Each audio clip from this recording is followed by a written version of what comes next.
They called it the Unity Arena, but there was no unity in it, only blood, domination, and humiliation. 1,000 alien species gathered across galaxies to witness what they called controlled demonstrations of superiority. But it was a spectacle, a reminder of who ruled and who knelt. In the center of that spectacle stood a 10-year-old human child, alone, barefoot, and silent. His name was Eli, and today he was the Coalition's entertainment. The Galactic Coalition had once viewed humanity with curiosity. That curiosity turned to fear when humans resisted assimilation. That fear became rage when resistance lasted longer than expected. The war ended fast. Earth bombarded. Major cities turned to glass, remaining humans taken as biological curiosities or labor stock. No treaties, no mercy, only containment. Among the survivors born after the fall, Eli was one of many raised inside isolated stasis colonies aboard orbital stations. Unlike the older generations, Eli had never seen Earth. His world was gray walls, metallic floors, cold food, and the ever-present hum of containment fields. The older humans whispered stories about what trees felt like, what wind sounded like. Eli only listened. He didn't speak much. He didn't cry. Most of the time, he didn't blink unless he had to. The Threx Dominion had requested today's match. Threx warriors believed in displays of power as religious rites. They'd grown bored of testing against other species. A Coalition admin approved a human child for the match. Let them break, the directive read. The Threx warrior chosen was Commander Varric, a decorated monster draped in bone-plated armor, thick as a tank, fast as a predator, infamous for crushing a Krylax lieutenant in one blow. This wasn't a fight. It was a message. Even human children could be shattered. In the prep chamber, Eli stood on a raised platform while automated arms scanned his body for contraband. None, as expected. His heartbeat was slow, unnaturally steady. A medical tech monitoring the vitals frowned, but protocols were strict. No interference with arena protocol. He would be escorted out soon.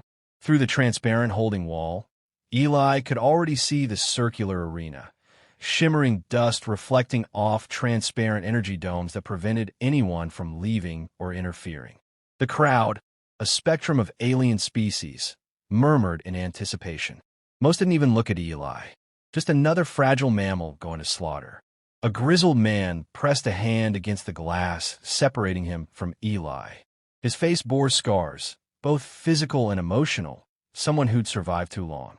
He didn't speak much either, but when he did, Eli listened. "They think they know you," the man said. "They think you're slow, soft, breakable. Remember what I told you?" Eli didn't nod. He didn't move at all, but his eyes met the man's. The entry doors unsealed with a hiss. Eli walked forward without hesitation. Not with bravery. Bravery implied fear had been conquered. Eli didn't feel fear. He felt stillness. It pulsed in his blood, humming at a pitch no one else heard. He stepped into the light. A voice thundered in a dozen languages across the arena.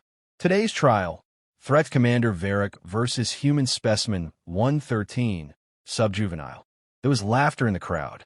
The Threx entered from the opposite side, greeted with roaring approval. Varric pounded his chest with arms like steel pylons, raising a trident-shaped weapon etched with ceremonial acid burns. His voice rumbled, amplified through translators. "I will offer this child a clean death." The barrier sealed behind them. The timer ticked down from 10. Eli's feet touched the center ring, marked with the universal symbol of combat. Varric circled him like a lion testing the air. Eli stood still, arms at his side, watching the Threx without expression. At 5 seconds, Varric crouched, muscles coiled like springs. The crowd tensed in anticipation. At 1, he launched. In that moment, time changed. For Eli, everything slowed, not metaphorically but neurologically. His perception expanded. He watched every shift in Varric's movement. The angle of the leg, the tension in the shoulder, the microtremor in the wrist. Patterns, probabilities, intentions, all clear. At 0, Eli moved. 3 seconds later, it was over. The silence that followed was louder than any roar. Varric's body hit the ground with a solid, final thud. No twitch, no gasp, just collapse. One moment, a juggernaut. The next, a corpse. The audience didn't react at first. Some assumed it was a trick, a show, a misstep for dramatic effect. Then came the realization. Varric wasn't moving. The Coalition's internal scanners confirmed it. Brain death. No trauma. No energy readings. No external injury. Med drones rushed the arena in confusion. One hovered near Eli, but hesitated to approach. He stood exactly where he had been at the start, his expression unchanged. Bloodless. Calm. Breathing lightly, as if nothing at all had occurred. Inside the control chambers, voices barked commands. Rewind footage. Scan environmental interference. Was it poison? But nothing registered. The raw feed showed Varric lunging, then freezing midair for the briefest moment, less than a tenth of a second, and then collapsing. Eli hadn't thrown a punch, hadn't even raised a hand. The arena lights dimmed slightly as the Coalition debated whether to end the match formally. The announcer, audibly shaken, declared the victor in the standard 12 dialects. Victory. Human subject 113. The words sounded absurd. Still, they echoed through the Colosseum like cannon fire. A murmur spread across the seats. Species that once mocked humans now whispered to each other. Some pulled up archived footage from past arena fights. None had ended like this. Not without contact. Not without even a scream. The Threx delegation demanded a rematch, claimed sabotage, but they couldn't refute the biometric data. Varric died of complete neural failure, as if his brain had simply switched off.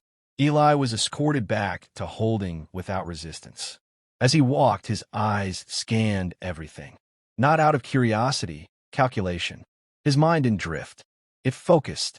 The escort guards avoided eye contact. He passed other alien contestants, some larger than Varric, who stepped back involuntarily. No one saw a killer. They saw something they didn't understand, and that terrified them. Back in confinement, the same old man waited near the transparent divider. This time, he didn't speak. He simply nodded once. Eli sat down, cross-legged, eyes closed. He didn't speak either. He didn't need to. Something had changed, and every living being in that station knew it. Later, in the Coalition's intelligence division, a report was filed and flagged under emergency classification. Human subject 113. Neurospatial processing, anomalous. Motor prediction efficiency, off-scale. Observed behavior consistent with precognitive reflex arc recommendation, immediate isolation. Possible genetic drift. Scientists were pulled from cryo-sleep to analyze the data. The results were unsettling. Eli's brain activity during the match showed bursts of intensity consistent with microsecond-level decision-making. Nothing in their known catalog matched it. No implants, no external enhancers, just raw biology adapting to an impossible environment. Meanwhile, word of the event spread across interstellar communication networks. Most didn't believe it at first. Propaganda, some claimed. Coalition error, others said. But the footage was verified and rebroadcast in slow motion. Millions saw Varric fall. Billions saw the human child who never moved. On a distant mining colony, a trader watched the feed in silence and whispered they were supposed to be extinct. Inside the station, security doubled around human quarters. But it was already too late. Eli wasn't an outlier. He was the first exposure. In the dim corridors of containment, other human children watched the footage. No fear in their eyes, only recognition. Something ancient had stirred, not through strength, but through clarity. Not through weapons, but through instinct sharpened by desperation. The Coalition thought they were showcasing dominance. Instead, they exposed their blind spot. Evolution doesn't wait. It adapts. And in Eli, it arrived early. The Threx would demand answers. The Coalition would search for containment. But the truth could not be caged. The child didn't win through violence. He ended a fight by being something new. And they hadn't even seen the worst of it yet. The Coalition convened an emergency session. 12 species, each with centuries of experience in warfare and manipulation, argued in escalating tones. Some demanded immediate dissection.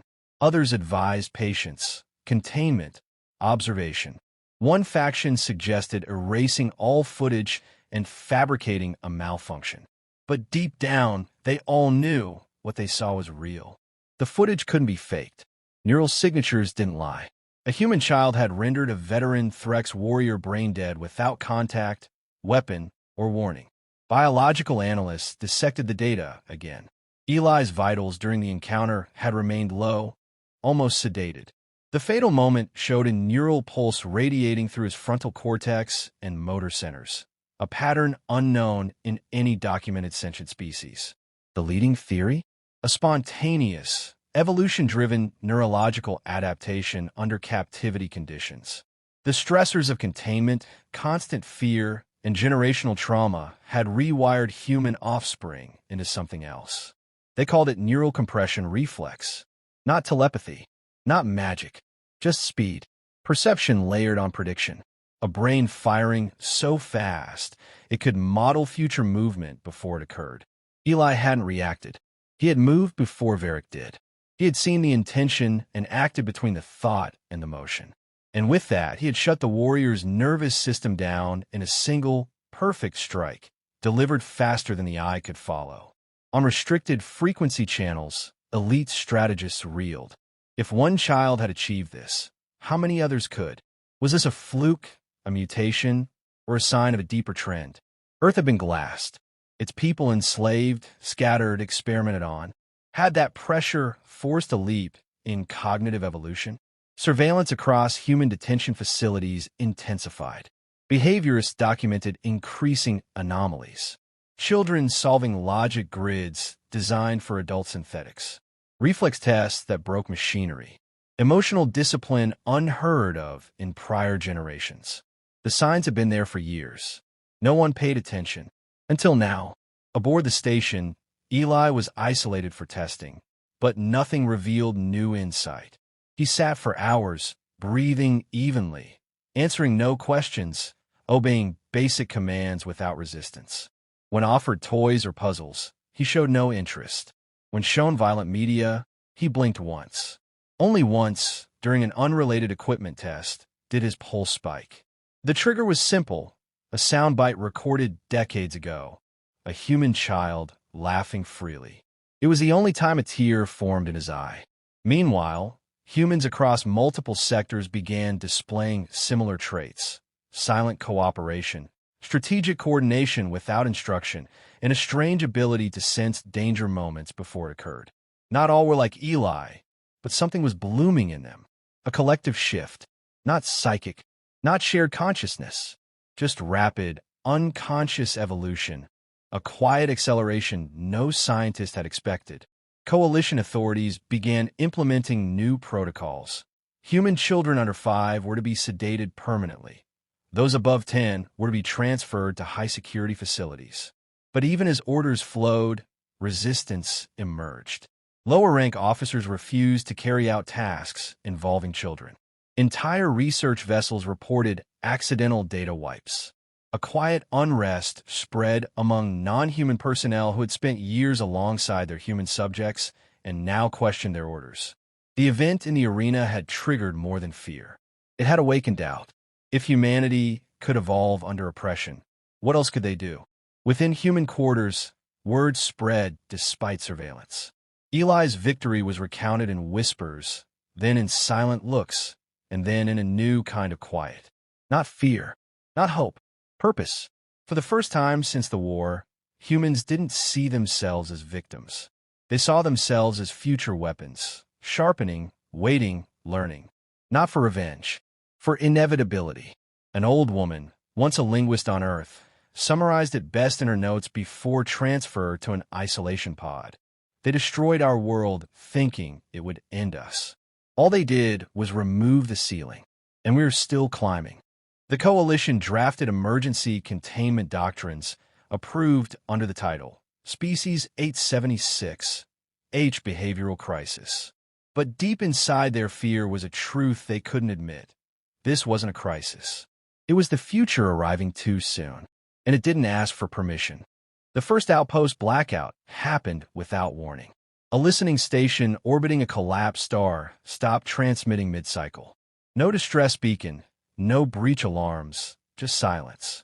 Coalition response units arrived hours later to find every system intact, every database wiped clean, and every human detainee gone. No bodies, no struggle. The Guard were alive, uninjured, and confused. Their memories of the previous 12 hours were missing. Entire hours erased as if they'd never happened. Within 2 weeks, 6 more incidents followed across 3 systems. Always the same pattern. No violence, no alarms, no resistance. Just absences. One by one, the humans disappeared. No forced entries, no energy trails, no clear transport method. The Coalition initiated planetary lockdowns and brought in null field suppression units. But even then, anomalies persisted. Human children began vanishing from sealed rooms. Monitoring drones recorded blank footage. Security logs rewrote themselves in real time. Something beyond physical resistance had begun. Something systematic, coordinated. By the time they realized it wasn't random, it was too late. The humans weren't escaping. They were being retrieved. A hidden network emerged, not built with tech, but with trust. Elders who had remained silent for years began passing messages in code embedded in nursery rhymes, in gestures, in patterns of silence. Children who had never met still responded to the same cues. They moved together without speaking, planned without planning. A communal instinct had emerged, an intelligence not centralized but distributed across bloodlines. Not a hive, a pattern. Analysts, in their desperation, tried to quantify it. They failed. What they labeled as behavioral convergence was something more elemental, a culmination of trauma, memory, and raw adaptation. The human mind had shifted, but not just in reaction to oppression. It had evolved for it. Where other species cracked under pressure, humanity condensed, hardened, became precise. Eli remained unseen. No one knew where he had gone after the test stopped. His name became a symbol, a whisper across systems. The boy who ended the fight. He was no longer a person, but a focal point. Children invoked his name not as legend, but as instruction. And like Eli, it meant see everything. Wait for the moment, then strike where it ends. The Threx declared a blood feud and deployed kill teams to every known human sector. None returned. Coalition records showed that the entire Threx War Unit Delta had simply vanished mid-jump. No debris, no pings, just silence, as if space itself rejected their presence. The Threx called for extermination. The Coalition disagreed, not out of sympathy, but out of fear. They had tried extermination once already. It had led to this. In deep space, rumors spoke of human enclaves operating ships with unregistered energy profiles. Vessels that didn't appear on scans, didn't reflect light properly, and didn't communicate. Entire mining stations began reporting sabotage carried out by shadows, agents unseen, unheard, but always successful. Wherever humans were held, they were freed. Not all at once, not loudly, but with precision. Coalition leadership fractured. Some wanted diplomacy. Others screamed for escalation. But escalation of what? A war against children who didn't fire weapons? A campaign against minds that learned faster than machines? The problem wasn't military. It was existential. The Coalition had assumed dominance was permanent. They didn't account for evolution that skipped generations. On a cold archive moon, a hidden message was decoded. Left in an ancient Earth language, it simply read, "We learned from you. Now learn from us, or be left behind." That was the final warning. By the end of the cycle, more than half of known human captives had vanished from their designated zones. No species had ever escaped containment at that scale. No force had ever done so without open war. And still, there was no declaration, no speech, no demand. The humans hadn't come to negotiate. They had simply outgrown the cage.